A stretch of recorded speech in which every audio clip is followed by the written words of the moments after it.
আল্লাহ মাফতালি আবওয়াবা রাহমাতিকা, হে আল্লাহ তোমার রহমতের দরজা খানা খুলে দাও।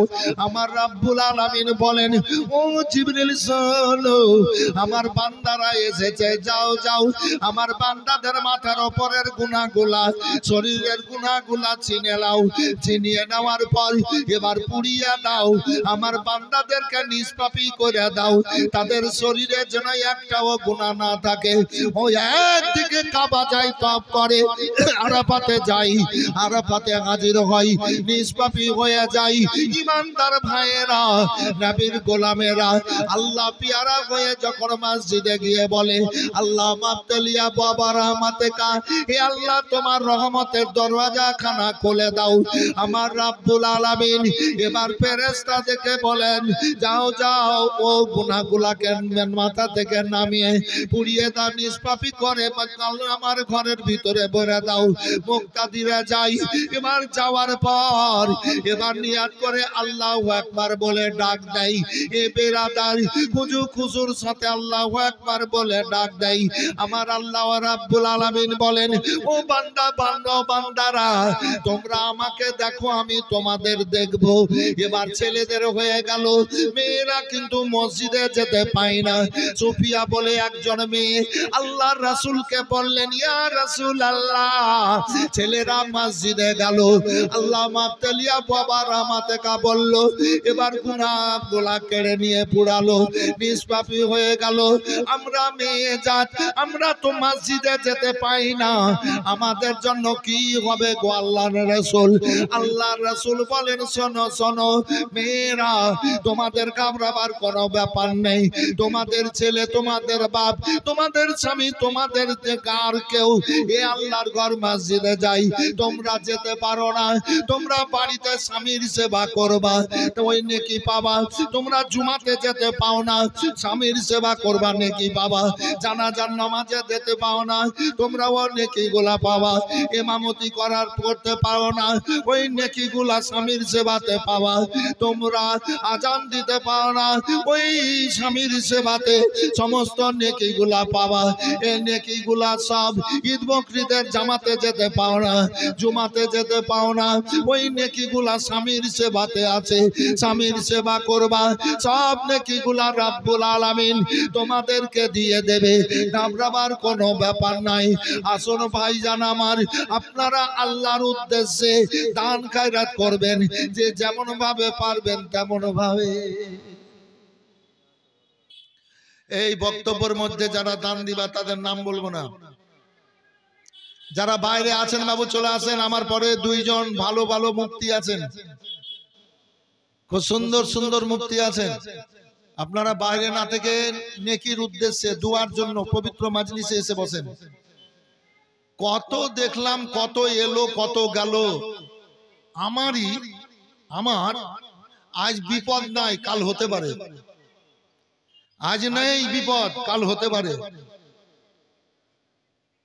তবে এমন একজন আপনাদের কাছে এসেছে ব্যক্তি আজ খিদমত করার জন্য অনেকদিন পর, যে বাবার সেবা করেছি, মায়ের সেবা করি।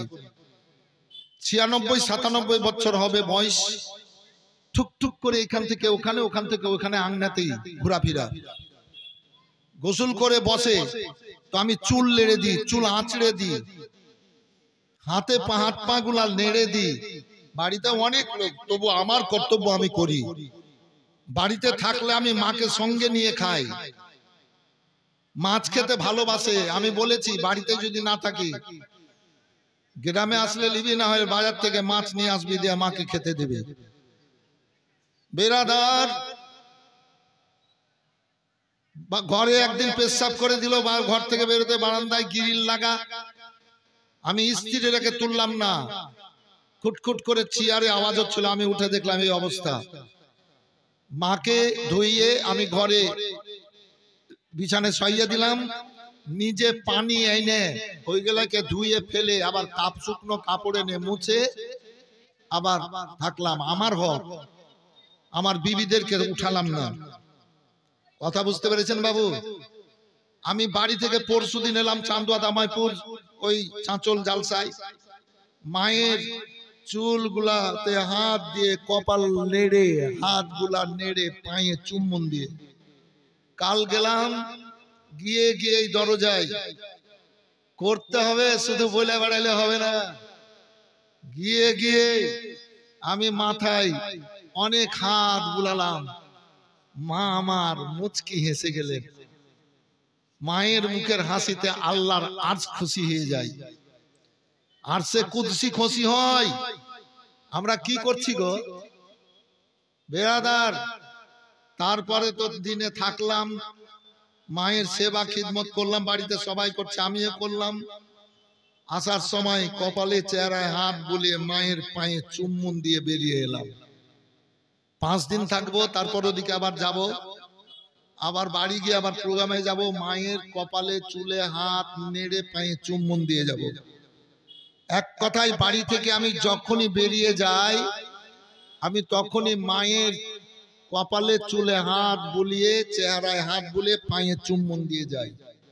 এইরকম ব্যক্তি আজ আপনাদের স্টেজে আপনাদের সামনে বক্তব্য রাখছে। বেরাদার, আল্লাহ রাব্বুল আলামিন আপনাদেরকে ক্ষমতা দেখ, আল্লাহ ক্ষমতা দেখ আপনাদেরকেও।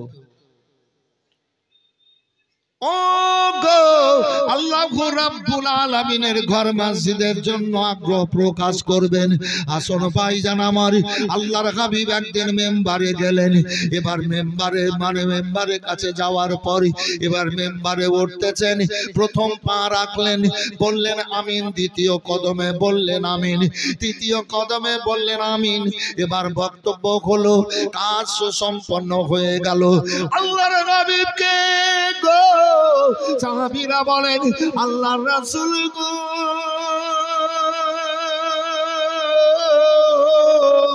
কোনদিন এইভাবে আমিন বলতে দেখিনি, আজ কেন আপনি 3 বার আমিন বললেন? আল্লাহর রাসূল বললেন, শুনবা? বলে হ্যাঁ। বলে শোন, আমি যখন প্রথম মেম্বারে পা রাখলাম, আল্লাহ রাব্বুল আলামিন জিবরিলকে বললেন, জিবরিল আমার হাবিবকে খবরটা দিয়ে দাও। কি খবর? বলে আমার রাসূলের, আমার হাবিবের নাম শুনে যারা দরুদ পড়বে না ওই ব্যক্তিরা ধ্বংস হোক। জিবরিল আলাইহিস সালাম নবীকে শোনালেন, তো নবী বলেন আমিন। এই নবীর নাম শোনার পর কমসে কম সাল্লাল্লাহু আলাইহি সাল্লামটা পড়বেন। আজান হবে, মুহাম্মদুর রাসূলুল্লাহ বলবে মুয়াজ্জিন সাল্লাল্লাহু আলাইহি সাল্লাম নিজ নিজ জায়গাতে বলবেন। আল্লাহ খবর দিয়ে পাঠিয়েছেন ওই ব্যক্তিরা ধ্বংস যারা নবীর নাম শুনে নবীর উপরে দরুদ পড়বে না। দ্বিতীয়, ওই ব্যক্তিরা ধ্বংস হোক যারা বাপ মাকে পেল, আর বাপ মাকে পাওয়ার পর বাপ মায়ের কদর করলো না, বাপ মায়ের সম্মান করলো না, ওই ব্যক্তিরাও ধ্বংস হোক। কথা বুঝতে পারলেন? যারা বাপ মায়ের কদর করে না, বাপ মাকে সম্মান দেয় না, ওরা ধ্বংস। যতই ইবাদত বান্দিগি করুক সব বরবাদ। ওদের কাজগুলো আর আল্লাহর দরবারে কবুল হবে না। শুধু মুসলমানই হয়ে গেল, কালমা পড়ে লিয়ে মুসলমানের বেটা মুসলমান। আল্লাহ খবর দিয়ে পাঠালেন, আমার হাবিব বলে দাও ওই ব্যক্তিরা ধ্বংস হোক যারা বাপ মাকে পেয়ে বাপ মাকে সম্মান করে না, কদর করে না। আজ বর্তমান সময়ে 100-র মধ্যে 90-95টা ছেলে বাপ মায়ের কদর করছে না।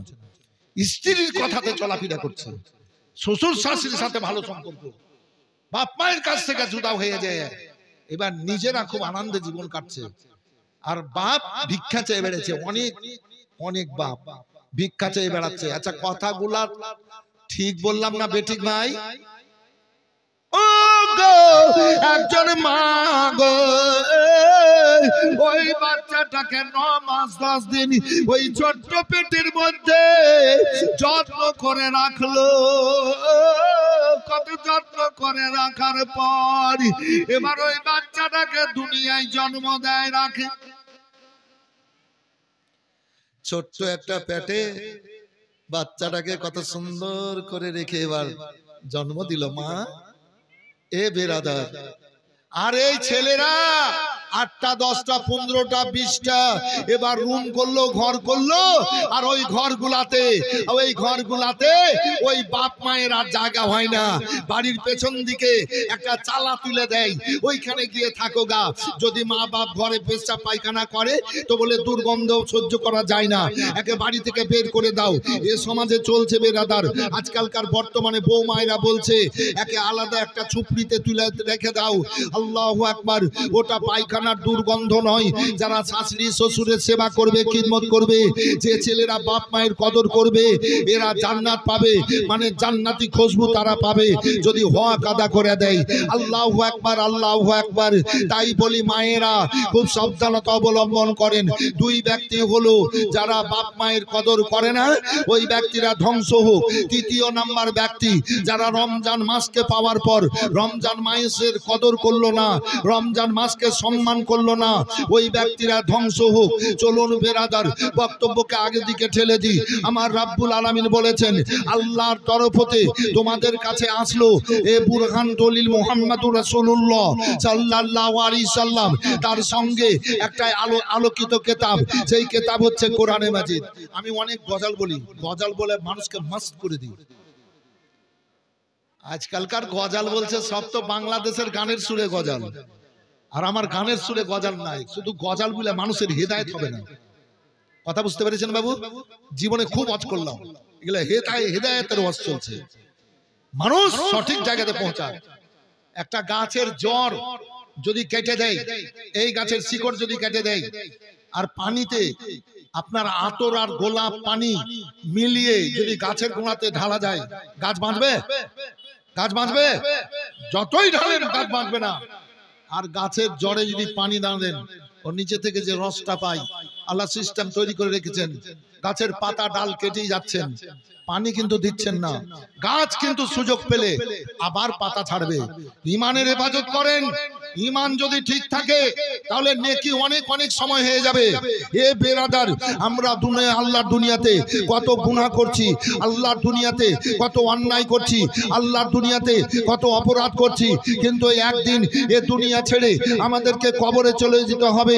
তাই আমার আল্লাহ বললেন যে তোমাদের কাছে আসলো আল্লাহর তরফ হতে দলিল। সেই দলিল হচ্ছে মুহাম্মদুর রাসূলুল্লাহ সাল্লাল্লাহু আলাইহি ওয়াসাল্লাম, তার সঙ্গে একটা আলোকিত কিতাব। এই কিতাব হচ্ছে কোরআনে মাজিদ। এ মেনে নিয়ে আমরা দুনিয়া ছাড়বো। দুনিয়া কিন্তু সবাইকে ছাড়তে হবে। এ দুনিয়া যেমনি আছে তেমনি পড়ে রবে,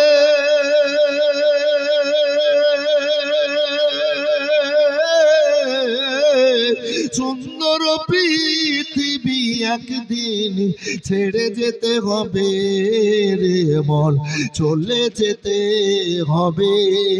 থাকবে না তোর ধন সম্পত্তি, ওরে থাকবে না তোর ঘর বাড়ি, আবার থাকবে না তোর বাহাদুরি।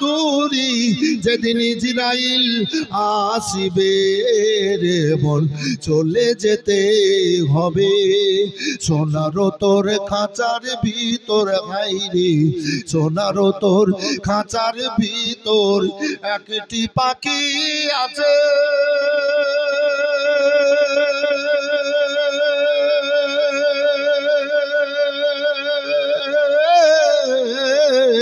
এই পাখি তোর যেদিন মনে রে ফাঁকি দিয়ে যাবে মন, খালি পিঞ্জরা পড়ে রবে। এত সুন্দর দেহ খানা হাইরে, এত সুন্দর দেহ খানা যেদিন কবরেতে যাবে। কোথায় বাড়ি? এই গ্রামে আল্লাহর ঘর মসজিদের লেগে জালসা। বাড়িতে কয়টা কুটুম এসেছে?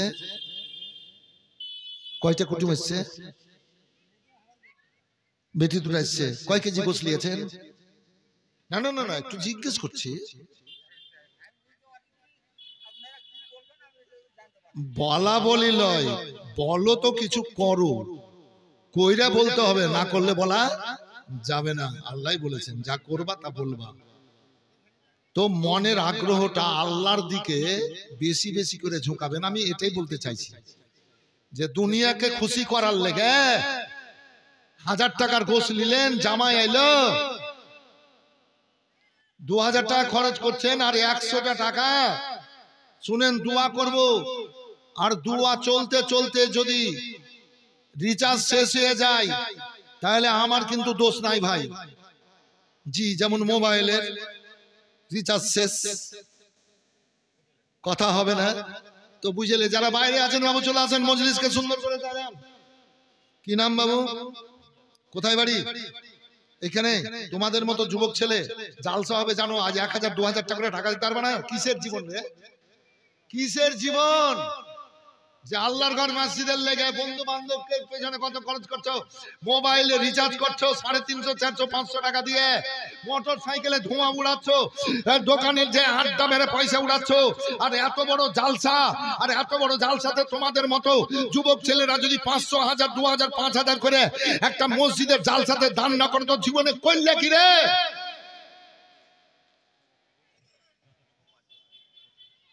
রাগ করিও না, আমার কথা খুব কাট কথা, কিন্তু যদি মেনে নিতে পারো তো জীবন ধন্য হয়ে গেল। জি, কথা কিন্তু সত্য বলছি। কি ভাই, কথা কিন্তু সত্য। তোমার নাম কি? আনজারুল। আনজারুল, ঠিক আছে। কম দিয়েছে তো এই লেগে টাকাটার অ্যামাউন্টটা বললাম না। বেশ 500 1000 দিলে টাকার অ্যাকাউন্টটা বলতাম, অ্যামাউন্টটা। এত সুন্দর দেহ খানা যেদিন কবরেতে যাবে,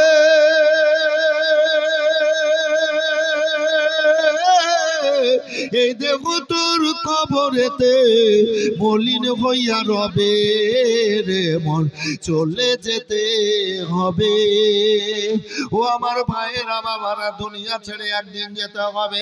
তাই দেখুন বলেছিলাম 1450 বছর পড়বে আল্লাহর নবী আসার 1450 বছর আগে হযরত মুসা আলাইহিস সালাম যখন ইন্তেকাল করেন, তিনি তিনার জায়গায় কবরে আমার রাসূলুল্লাহর প্রতি কালমা পড়ে গেছেন। তারপরে গো হযরত ঈসা আলাইহিস সালাম আসলেন। ঈসা আলাইহিস সালাম এসে এবার কালমা পড়ালেন, লা ইলাহা ইল্লাল্লাহ ঈসা রুহুল্লাহ। মুসা আলাইহিস সালাম কালমা পড়িয়েছেন, লা ইলাহা ইল্লাল্লাহ মুসা কালিমুল্লাহ। আদম আলাইহিস সালাম কালমা পড়িয়েছেন, লা ইলাহা ইল্লাল্লাহ আদম সাফিউল্লাহ। ও বিরাদারি, সমস্ত নবীদেরকে আল্লাহ যখন রোহ জগতে দিয়েছিলেন আপনার আত্মাগুলা, সঙ্গে সঙ্গে এ নবুয়াতের আলো পেয়ে রাখবে। নবীরা গর্বিত, আল্লাহ রাব্বুল আলামিন আমাদেরকে দুনিয়ায় নবী ও রাসূল করে পাঠাবেন। জোরে বলেন সুবহানাল্লাহ। নবীরা দুনিয়ায় আসেননি, রূহ জগতে এবার নবুয়াতের আলো পেয়ে রাখবে। নিজেরা গর্বিত, আল্লাহু আকবার। আল্লাহ রাব্বুল আলামিন আমাদেরকে তিনার দুনিয়ায় রাসূল ও নবী করে পাঠাবেন। আমার রব্বুল আলামিন বলেন, জিবরাইল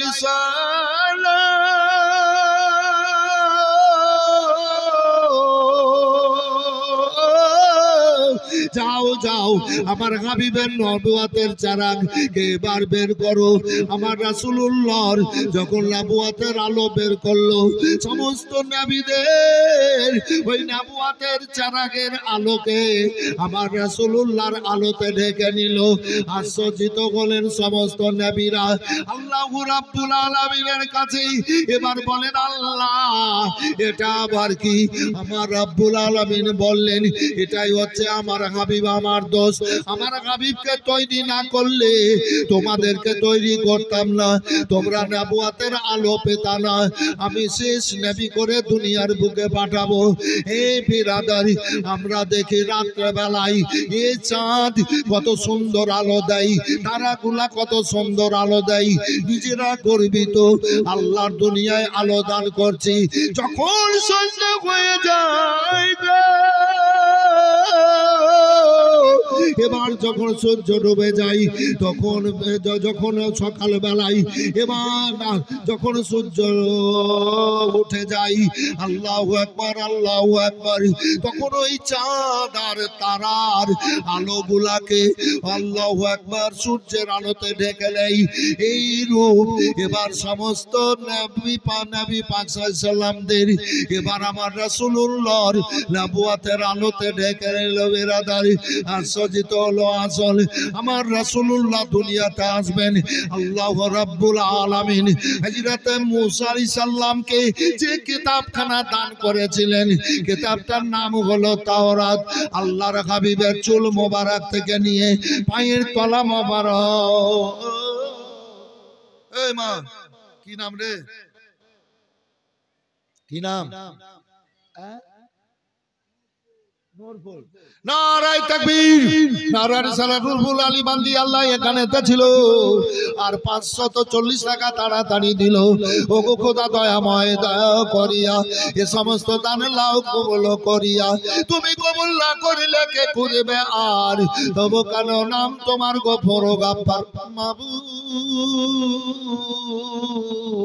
তোমার বান্দা বান্দিরা মনের দুয়ার খুলে তোমার ঘর মসজিদের জন্য দান করছে। আল্লাহ কবুল করো।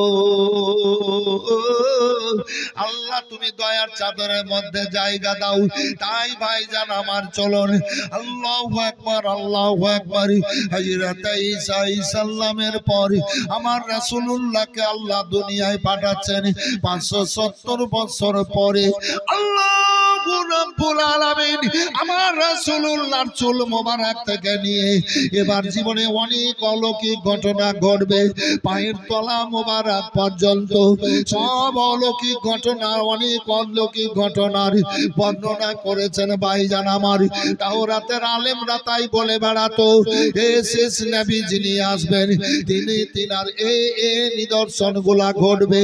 হযরত ঈসা আলাইহিস সালামের 570 বছর পরে আল্লাহ দয়ার নবীকে দুনিয়ায় পাঠাচ্ছেন। এই বিরাদর নবী আসার আগে এবার সারা দুনিয়া অন্ধকারে চেয়ে গেছিল। বাপ যেন বেটা বেটিকে ইজ্জত সম্মান দিত না, বেটা বেটি যেন বাপ মাকে সম্মান দিত না। আল্লাহর হাবিব আসার আগে এবার মেয়ে সন্তানদের প্রতি অত্যাচার হতো। জিন্দা জিন্দা মেয়েদেরকে এবার কবর দিয়ে দিত, ছেলেদেরকে হত্যা করতো। ভাইজান আমার আল্লাহর হাবিব আসার আগে চরম দুর্গতি হয়েছিল এ দুনিয়ায়। মানুষ অন্ধকারে বিপদে পড়ে গেছিল। আল্লাহু আকবার। তাওরাতের আলেমদের মুখ থেকে শুনেছিল মানুষ এবং চতুষ্পর্যন্ত কীট পতঙ্গ লতা পাতারা আল্লাহর কাছে দোয়া করছে। ওই সময় কুমির মাছ ব্যাঙেরা হে আল্লাহ শুনেছি তাওরাতের আলেমদের মুখ থেকে তোমার তরফতে একজন দয়ার নবী দয়ার রাসূলকে আল্লাহ দুনিয়ায় পাঠাবেন। আল্লাহ গো তোমার রাসূলকে দুনিয়ায় পাঠাও, নইলে আমরা আর বাঁচতে পারছি না। গাছের শিকড়ের রসগুলা শুকিয়ে যাচ্ছে, গাছগুলা যেন মরে যাবে। আল্লাহর কাছে দোয়া করে তাওরাতের আলেমদের মুখ থেকে শুনেছি তোমার তরফতে দয়ার নবী আসবেন। আল্লাহ গো তুমি দয়ার নবীকে পাঠাও, নইলে আমরা আর বাঁচতে পারছি না। চতুষ্পর্যন্ত স্তনে দুধ শুকিয়ে গেছে, বাচ্চারা যেন দুধ পায় না, বাচ্চারা যেন হাঁপি কাটছে আর বাচ্চারা বেরাদার এবার ছটফট করছে। মায়ের পাশে পড়ে ছটফট করে কাঁদছে। ওই মায়েরা আল্লাহর কাছে ফরিয়াদ করে বলে এ রব্বুল আলামিন শুনেছি তাওরাতের আলেমদের কাছ থেকে আল্লাহ তোমার তরফতে দয়ার নবী আসবে। আল্লাহ গো তুমি দয়ার নবী পাঠাও, নইলে আমরা আর বাঁচতে পারছি না। অপরদিকে ভাইজানেরা আমার আল্লাহর রাসূল আসার আগে মেয়েরা ইজ্জত পেত না, সম্মান পেত না। আমাদের মায়ের জাতেরা ইজ্জত পেত না, সম্মান পেত না। আল্লাহর কাছে কেঁদে কেঁদে ফরিয়াদ করত। আল্লাহ গো তাওরাতের আলেমদের মুখ থেকে শুনেছি তোমার তরফ হতে রহমতের ভান্ডার নবী দুনিয়ায় যাবেন। আল্লাহ রহমতের রাসূলকে নবীকে আল্লাহ পাঠাও, নইলে আমরা আর বাঁচতে পারছি না। আল্লাহ রাব্বুল আলামিন পাঠাবেন আমার রাসূলুল্লাহকে, ভাইজান আমার দয়ার ভান্ডার দয়ার কান্ডারি রাসূলকে। আল্লাহ রাসূল আসার আগে যখন কোন মেয়েদের স্বামী মারা যেত, এবার ওই স্বামীকে চিতাতে পুড়াতো, মেয়েরা বিধবা হতো। আইয়ামে জাহেলিয়াতের কথা শোনো শোনো শোনো, স্বামী মরে কবর, স্বামী গেল পুড়িয়ে দেওয়া গেল, একে বিধবা হলো, একে গ্রামে রাখা যাবে না, সমাজে রাখা যাবে না। শোনা গে এই বিধবা মেয়েকে সমাজের বাইরে করে দিতে হবে। যদি বিধবার সকাল বেলায় যদি চেহারা দেখা যায়, সারা দিনমান হয়তো ভাগ্যে খাবার জুটবে না। সকাল বেলায় যদি বিধবার মুখের দিকে নজর চলে যায়, সারা দিনমান ভালো যাবে না। বিধবার যদি চেহারার দিকে নজর চলে যায়, সারা দিনমান হয়তো কাজ পাওয়া যাবে না। সেহেতু বিধবা মেয়েদেরকে এই সমাজে রাখা যাবে না। স্বামীকে যখন আগুনে পুড়াতো, এবার ওই যুবতী মেয়েদের হাতে পায়ে রশ্মি দিয়ে কষে বেঁধে স্বামীর আগুনে ফেলে এবার জিন্দা পুড়িয়ে মেরে ফেলতো। আর একটা রাওয়াত, স্বামী যখন মরে যেত চিতাই পুরানোর জন্য নিয়ে যেত, ওই মেয়েটাকে এবার কোনো একটা খাম্বা কিংবা গাছে বেঁধে এবার জোগাইতে দিয়ে এবার পুরাতে যেত। মানুষ তার স্বামীকে পুড়িয়ে আসার পর মেয়েটাকে বেঁধে রাখার পর এবার গ্রামের বাইরে ফাঁকা ময়দানে একখানা কুঁড়ো ঘর করতো। কুঁড়ো ঘর করার পর এবার ওই মেয়েটাকে গোসল দিয়ে এবার একখানা সাদা কাপড় পরিয়ে এবার বলতো, মেয়েটা যাও ওই ঘরে ঢুকে যাও, 1 বছর বেরোতে পাবা না, 1 বছর গোসল করতে পাবা না, 1 বছর কাপড় বদলাতে পাবা না। নির্যাতনে মেয়েরা মারা যেত। ওই মেয়েরা আল্লাহর কাছে ফরিয়াদ করতো, হে রাব্বুল আলামিন, তাওরাতের আলেমদের মুখ থেকে শুনেছি তোমার তরফতে দয়ার নবী আসার কথা। আল্লাহ তুমি দয়ার নবী পাঠাও, নইলে আমরা আর বাঁচতে পারছি না। আল্লাহর কাছে প্রতিটা সৃষ্টি এবার ফরিয়াদ করে, ভাইজান আমার আল্লাহ রাব্বুল আলামিন আমার রাসূলুল্লাহকে দুনিয়ায় পাঠাবেন। আল্লাহু আকবার পাঠাবেন, এবার নবীকে পাঠাচ্ছেন। আল্লাহু আকবার আল্লাহু আকবার। আমার রাব্বুল আলামিন বলেন, ও জিবরাইল, আমার হাবিবকে আমি দুনিয়ায় পাঠাতে চলেছি। যাও যাও, 8টা জান্নাতের দরজা খুলে দাও, 7টা আসমানের দরজা খুলে দাও, 7টা জাহান্নামের দরজা বন্ধ করে দাও। হুরেদেরকে বলো আঁচল হিলিয়ে জান্নাতে খুশি বানাবে। ফেরেশতাদের ছুটি ঘোষণা করো, তারা দলের দল চলে যাবে দুনিয়ায় আমেনার ঘরকে ঘিরে। আল্লাহ আল্লাহ আল্লাহ রাসূলের উপরে দরুদ ও সালাম পড়বে। আল্লাহর হুকুম হয়ে গেল, এই বিরাদার আল্লাহ বলেন, হায়াতুন নাহার সালসাবিল নাহারের পানি প্রবাহিত করো। ও জিবরাইল চলো, আমার হাবিবকে আমি দুনিয়ায় পাঠাচ্ছি। তুমি একটা সুন্দর পতাকা, তো 3খানা পতাকা তৈরি করো, সাদা কাপড়ে সবুজ রঙের কালিতে লেখো লা ইলাহা ইল্লাল্লাহু মুহাম্মাদুর রাসূলুল্লাহ সাল্লাল্লাহু আলাইহি সাল্লাম। আমার হাবিব যখন দুনিয়ায় যাবে, একখানা পতাকা মসজিদে আকসার ছাদে দিয়ে দিবা, একখানা পতাকা কাবার ছাদে দিবা, একখানা পতাকা ওই আমিনার ঘরের ছাদে দিয়ে দিবা। আল্লাহ বলেন, আমার হাবিবের জন্য আমি রহমতের খাজানা লুটাবো। আল্লাহু আকবার। আল্লাহু রাব্বুল আলামিনের রাসূল আমিনার গর্ভ হতে এবার দুনিয়ার বুকে আসছেন বাবা। আল্লাহু আকবার। নবী আমার দুনিয়ায় চলে আসলেন। এবার পা রাখার পর আল্লাহু আকবার বলে আমার রাসূলুল্লাহ ডাক দিলেন, মানে আল্লাহ মহান, আল্লাহ সবচাইতে বড় বলে আমার রাসূলুল্লাহ ডাক দিয়ে দিলেন। তারপরে পরে নবী সিজদা করে ইয়া রাব্বি হাবলি উম্মতি বলে কাঁদলেন। আল্লাহকে বললেন, আল্লাহ আমার উম্মতিদেরকে আমার হাওয়ালা করে দাও। আমার আল্লাহ বলেন, হাবিব গো তোমাকে দুনিয়ায় পাঠালাম, যাওয়ার সঙ্গে সঙ্গে আল্লাহু আকবার বলে আওয়াজ দিলে শোনো শোনো আমার হাবিব, আমি এক একজন নবীর জন্য এক একটা জায়গা নিশানা বানিয়েছি। আদমের জন্য আমি জাবলে রহমত পার্কের নিশানা বানিয়েছি, নূহ নবীর জন্য যদি পাহাড়কে নিশানা বানিয়েছি, আমি মুসা নবীর জন্য তুর পাহাড়কে নিশানা বানিয়েছি, ইব্রাহিমের জন্য আমি মাকাম ইব্রাহিমকে নিশানা বানিয়েছি, হাজেরার জন্য সাফা মারওয়াকে নিশানা বানিয়েছি, ইসমাইলের জন্য জামজাম পানিকে নিশানা বানিয়েছি। হাবিবি গো, আল্লাহ এক একজন নবীর জন্য এক একটা জায়গা নিশানা বানিয়েছি। আমার হাবিব, তোমাকে আমি দুনিয়ায় পাঠালাম, যাওয়ার পরে তুমি আল্লাহু আকবার বলে আওয়াজ দিলে শোনো শোনো, জুয়েলাত লিয়াল আরদা মসজিদান, তোমার পায়ের বরকতে আল্লাহ সারা দুনিয়াকে মসজিদ বানিয়ে দিলাম। জোরে বলেন তো সবাই, হাত উঠিয়ে বলেন তো আল্লাহু আকবার। বাহ, সুন্দর মজলিস। যারা বাইরে আছেন বাবু একটু বসে যান। আমার পরে ভালো ভালো বক্তা আছেন, দুটো বক্তাদের বক্তব্য শুনতে হলে বসতে হবে। আর আপনার আশরাফুল মাখলুকাত, সৃষ্টির সেরা, সেহেতু একটা পবিত্র মাজলিসের শৃঙ্খলা বজায় রাখতে হবে বাবু।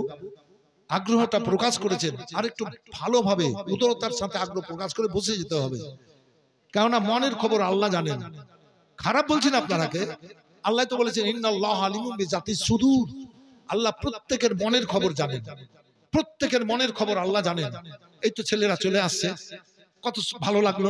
আচ্ছা, আমি আলিমউদ্দিন, আমাকে যদি এত ভালো লাগে তো আমার আল্লাহকে কত ভালো লাগবে। আমার আল্লাহ, এই ছেলেরা, এই তোমরা 5-6 জন আছো, চলে এসো বাপ, জান্নাতি মায়ের বেটা, জান্নাতি স্টেজের উদ্দেশ্যে এসছো, জালসার উদ্দেশ্য মনটাকে বড় করে পাক পবিত্র করে এসছো বাবু, কিন্তু শয়তান তোমাদেরকে ঢুকতে দিচ্ছে না, শয়তান তোমাদের মনটাকে বহালেয়া দিচ্ছে। চলে এসো। আর মা খালারা, আপনারা মেলাতে আর ঘুরিয়েন না, খুব মেলাতে ঘুরলেন আর খুব বেলুন নিলেন আর পাঁপড় কিনলেন আর ছেলে পিলাকে বাঁশি কিনে দিলেন। দেখেন ছেলেগুলাকে, দেখেন দেখেন বেলুন উড়েছে। তো আমার বলাটা তো ঠিক। হ্যাঁ রে মা, কোথায় বাড়ি গে? এইখানে। লক্ষ্মীর ভান্ডার পাও না? লক্ষ্মীর ভান্ডার দিছো হাজার হাজার করে, আবার বলছে কি 2000-2500 হবে, তো খুব খুশি হয়েছো বাড়িতে? হ্যাঁ, বিড়িতে ধাক্কা দিতে দিতে বিড়ি ভেঙে ফেলে দিছো খুশিতে। আর আজ আল্লাহর ঘর মসজিদের লেগে 100 টাকা। তো তুমি যদি বেশি পেয়ে থাকতো খুশি হতো, তো মসজিদ বেশি পেলে খুশি হবে কি দুঃখ পাবে ভাই? মসজিদে যদি বেশি দান করে তো মসজিদ খুশি হবে না কষ্ট পাবে? জোরে বলেন। একজন আল্লাহর বান্দা একটা দান দেন তো, বড় দান, যা পারবেন। আল্লাহ রহমতের খাজানা লুটিয়েছেন তিনার হাবিবের জন্য। আমি এই সম্বলপুরে মোটামুটি 12-14 বছর আগে এসেছিলাম, একবার না দুবার। আজ আমাকে আল্লাহ হাজির করেছেন। কে কেমন দেবেন তিনারা জানেন। চান্দা দাওয়া করেছিলাম, তো গত বছর দিয়েছিল 50,000, তার আগের বারও মাদ্রাসা দিয়েছিল 50,000। ওর নাম হলো মামুন, চাঁচলে দিশারি নার্সিং হোমের মালিক, ছেলেটা খুব ভালো। তা আমি যাওয়ার পরে মামুনকে দেখতে পাইনি, তা আমি তখন মনে মনে বলছি কি মামুন সাহেব কই আর জিন্নাত সাহেব,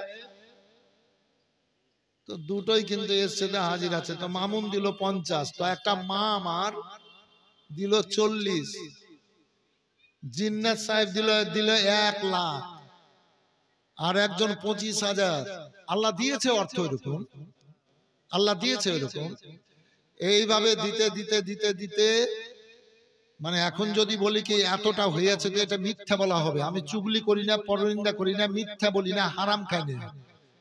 তো মনে মনে কিছু ভাবি তো আল্লাহ কবুল করে। কথা বুঝতে পেরেছেন বাবু? অনেক অনেক। কালকেরও ঘটনা আছে এরকম।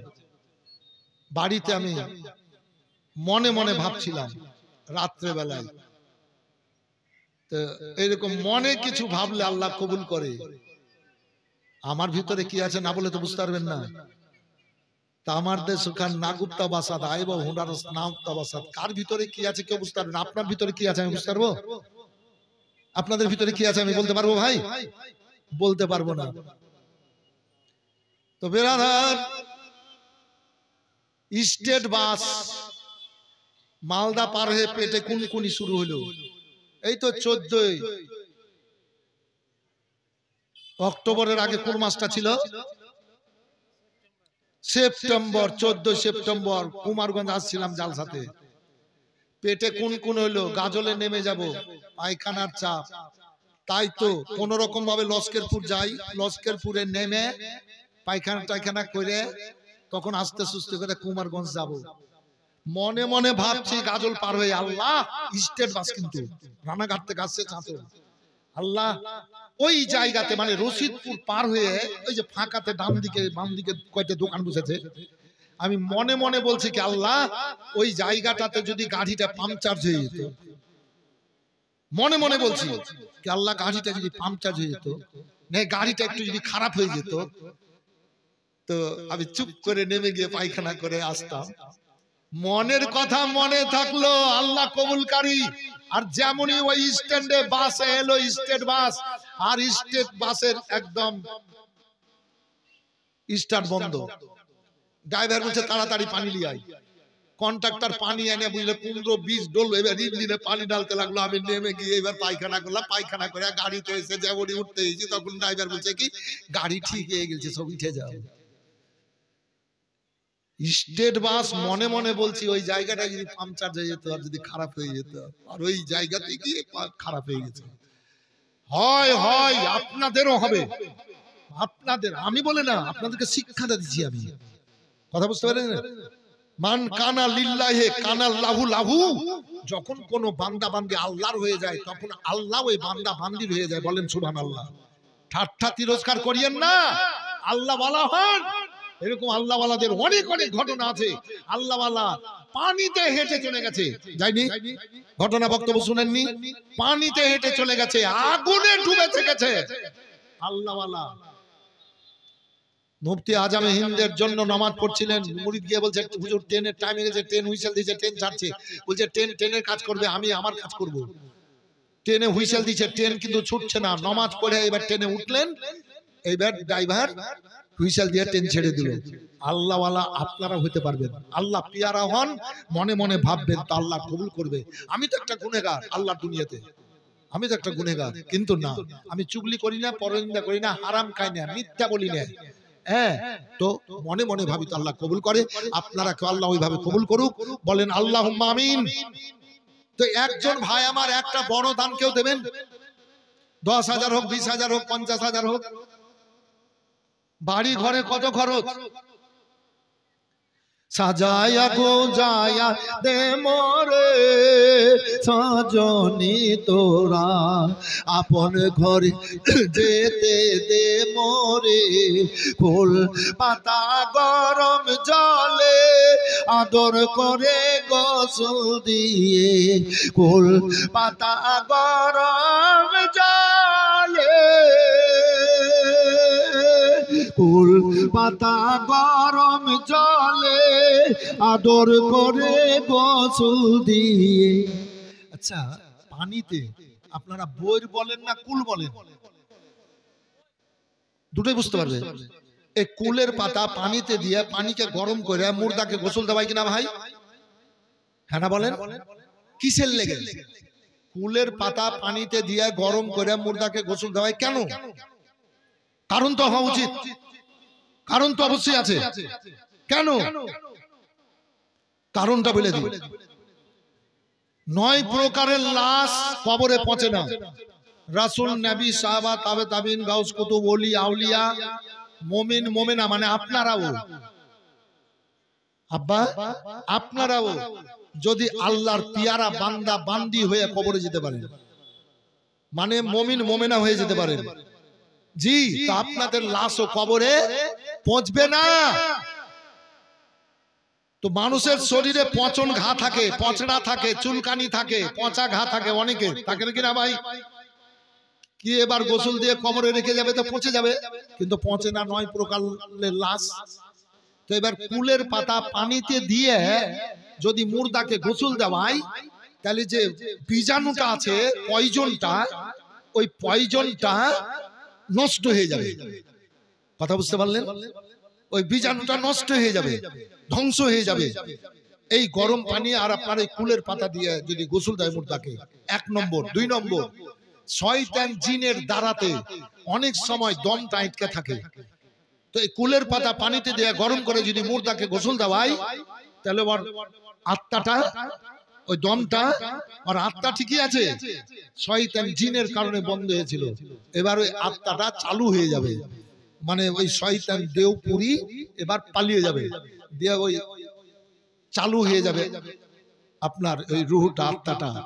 এই দুটো কারণ আমার জানা আছে, কেতাবে পড়েছি, আরো কারণ কিছু থাকতে পারে। এই জন্য কুলের পাতা পানিতে দিয়ে গরম করে ওই পানি দিয়ে মুর্দাকে গোসল দেওয়া হয়। বাবুরা চলে আসেন, একটু বসেন। জান্নাতি মায়ের বেটা আপনারা, ভালো মায়ের বেটা, আসেন বাবু, তোমরাই সমাজ চালাবা, তোমরাই দেশ চালাবা।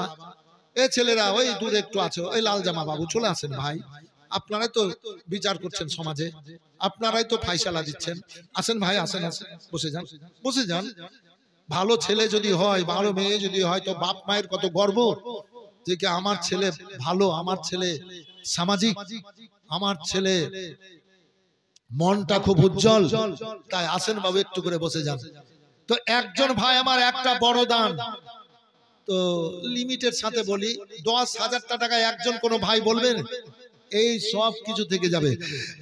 কুল পাতা গরম তলে আদর করে গোসল দিয়ে, কুল পাতা গরম জলে, কুল পাতা গরম জলে আদর করে গোসল দিয়ে, আতর গোলাপ ছিটিয়ে দে মোরে সজনী তোরা, আপন ঘরে যেতে দে মোরে। মানে সবার আপন ঘর হলো কবর। এত রঙ্গ এত বাহার পরনে সগানে সবার, মুর্দার বাড়িতে কেউ প্যান্ট শার্ট, কেউ সালোয়ার কামিজ, কেউ শাড়ি কাপড়, কেউ তবন, কেউ জামা, কেউ মাথায় টুপি, কেউ কাপড়, হাতের চুড়ি, কাউরির হাতে ঘড়ি, কেউ পায়ে জুতো, চক জুতো, কেউ পায়ে চপ্পল। কিন্তু মুর্দাটার সব খুলে দেওয়ার পর একখানা সাদা কাপড় দিয়ে ঢেকে রাখা হয়। তখন ওই মুর্দার রূহটা বলে, এত রঙ্গ এত বার পরনে সগানে সবার, এত রঙ্গ এত বার, এত রঙ্গ এত বাহার পরনে সগানে সবার। আমায় সাদা কাপড় পরায়া দে মোরে সজনী তোরা, আপন ঘরে যেতে দে মোরে। ভাই বন্ধু আপন জনা, সঙ্গে তোমর কেউ যাবে না। ভাই বন্ধু আপন জনা,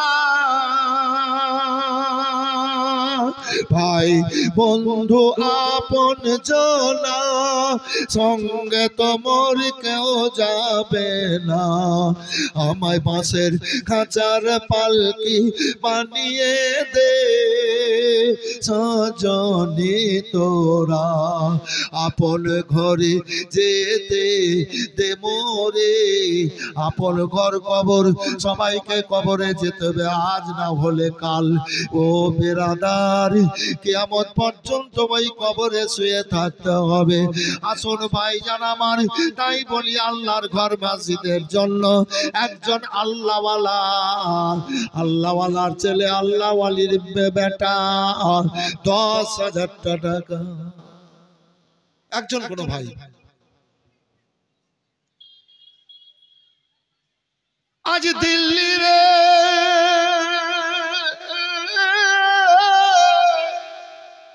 আজ পাঞ্জাব, গুয়াহাটি, কলকাতা, মালদা, মাঠে ঘাটে সারাদিন আমার পরিশ্রমের মধ্যে কত রোজগার করছে মানুষেরা রে। তোমরা মরে যেদিন কবরে চলে যাবা আর সেদিন কোনো জায়গা যেতে পারবা না। দুনিয়ায় যেটুকু ভালো কাজ করে নিয়ে যাবা সেইটুকুই তোমার সঙ্গে সঙ্গে কবরে যাবে। আর সম্বলপুরে একজন আল্লাহর বান্দা 10,000 টাকা দেবেন না? কোন একটা যুবক রোজগার করেন মাথার ঘাম পায়ে ফেলে 10,000, একজন আল্লাহর বান্দা ডাক দিয়ে রাখলাম, যদি না পারেন 5,000 করে দুইজন। আজকাল বর্তমান সময়ে 1,000, 5,000, 10,000 কোনো ব্যাপারই না। মোবাইল কিনছে 15, 20, 30, 50,000 টাকা দিয়ে। মোটর সাইকেল কিনছে 1 লাখ, 1.5 লাখ, 2 লাখ, 3 লাখ টাকা দিয়ে। এই সাধারণ ছাপ্পর কাঠ 10,000 হয়ে যাবে না, বক্স কাঠ 80,000 টাকা। তো এগুলা যখন দুনিয়ার সাজ সরঞ্জাম করতে একটা দরজা হয়ে যাবে আপনার 10,000 টাকায়, না 50,000